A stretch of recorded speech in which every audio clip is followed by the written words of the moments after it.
Uganda still has a thriving informal sector, consuming up to 80% of the economy, implying that tax concentration lies within the 20% formal sector. An assumed 78% of traders are thought to be illiterate, while tax-related responsibilities like evaluation and submitting returns continue to have an impact. Venturing into the informal economy, traders still struggle to comprehend the tax system, leading to unintentional non-compliance. Additionally, inadequate bookkeeping practices and limited financial literacy further compound the problem as they complain more about unfair taxation.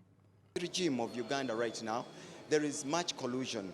There is much whereby like the taxpayers are losing business, more so the traders downtown, whereby like the tax policies are not favoring them. That within the tax formation, we are realizing that the tax formation, the legal part of it, the parliament of Ugandans, the parliamentarians sit and decide, and then without consulting the stakeholders who are the taxpayers. I'll give an URA is taxing us, the traders, is unfair. We bring in our containers from wherever we go, bring in our containers here, but you pay money where you buy like me, I deal in spares. You pay for buying the spares, you pay money for bringing them or transporting them, that is freight. And here you have to pay an initial deposit to URA. But people, after losing all that money, people fail and leave their containers back in Akawa. It means the costs in URA, the way they tax people, is unfair. Cover these ones, which one we have lost from the business. How can we bring them? How can we appetizing them so that they can pay more taxes than leaving the businesses, and we remain with empty tin numbers and what.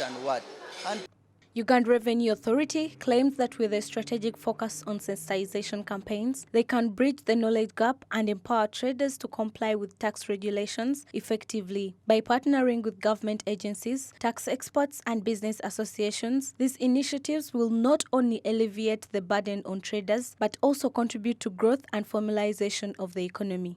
Could have seen from the business community were largely anchored on ignorance of what is available or the procedures to use to get the services of URA, which is again feedback to Uganda Revenue Authority.